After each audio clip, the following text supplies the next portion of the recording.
Happy Easter, everybody. So this may well be one of the few fires that we're going to be doing now as we approach warmer weather. But tonight is rather cold, so I thought, okay then, I'll have a nice cosy fire and I'll carry on gardening.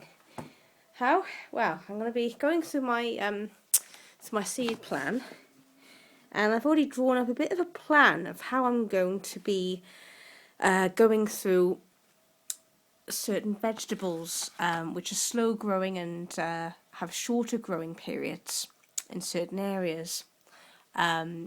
Gemma's left to do her plan, just what I need. A nice cup of tea.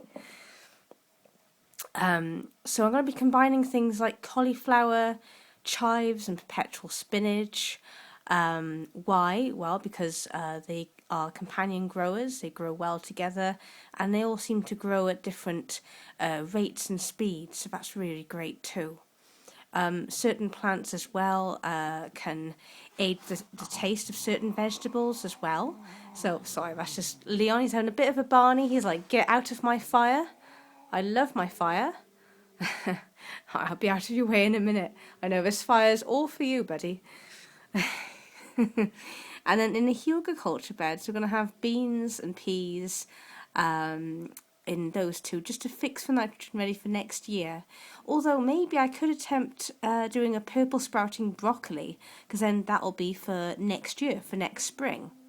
So, yeah, I've got a few ideas under my belt, but whether we're going to achieve all this, I'm not quite sure.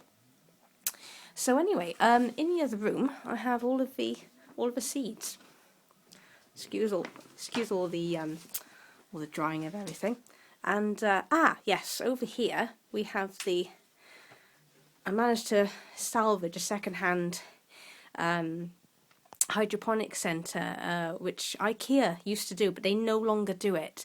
So this is a bit of a relic. So I've got my seedlings which have just come up under these grow lights, and the grow lights, they have certain bands of frequencies. I think they're like red, blue, green, something like that. I'm not particularly sure of it. This is a massive bag of all the grass seeds that I have ready now. We got 2 sacks to redo the entire pasture.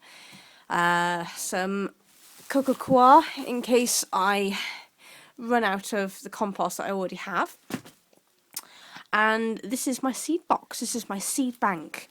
So I've got lots and lots of different seeds here. I've got seeds from a couple of years back. I'm not sure if they can germinate, may have a lower germination rate, but I'll just try and see what successes I can get out of those. But this is chock-a-block full of seeds. So all these little canisters, I must have about 200 of these, are full of seeds, and I've just been waiting and waiting. Which one is this? Oh, perpetual spinach. Yes, I will be seeding this. But what have we achieved so far? Well, I've got beetroot and chard in this one.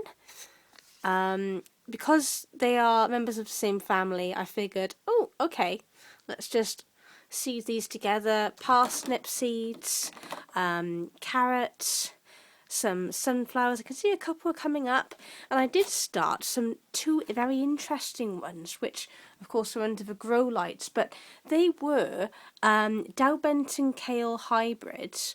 Now, Dalbenton kale is a perennial kale, but this one is a hybrid bred with Cavolo Nero, so I'm hoping that it will have the same kind of texture and taste, because I love Cavolo Nero so much. If I could eat it, like instead of cabbage, instead of anything else, just be the run green, it would be that.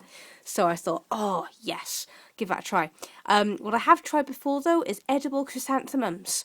This is great in salads. The flowers are good to brew into a nice little tea. This little pile over here is just a pile that I got to start. I got to do some pak choy, some chives, some more carrots, and what else have I got? A bit of rocket, and I haven't started lettuces either, so I should probably start those.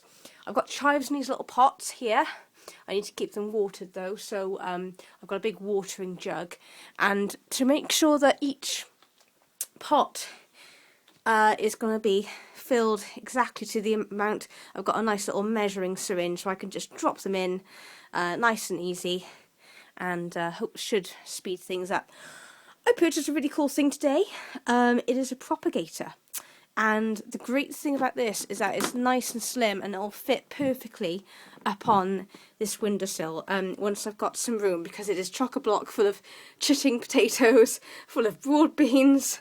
That pumpkin still needs to be eaten, but it still looks quite fine. But see how it'll just fit perfectly on there? It's just ideal. So that's wonderful. Yes, I think my neighbours now think that I'm quite bonkers with all these bits and bobs all over my windowsill, but never mind. But what I love about the propagator here is that it comes with these individual lids. I can move these up and around, and I can fill this bit with water, so then these can be nice and moist. It'll keep the roots nice and healthy.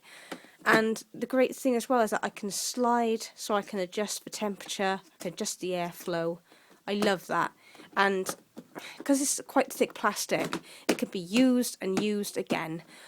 I think I bought it for about £5, so I feel like, you know, after payday, that is money well spent. Really, that's a bit of a nice investment.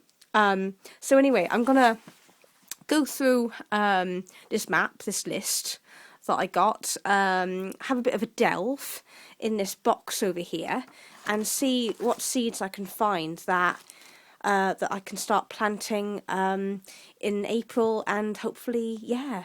So some nice early vegetables, some cool season varieties, any alliums even. I might find some flowers in there, some marigolds. I'll just see what I can kickstart.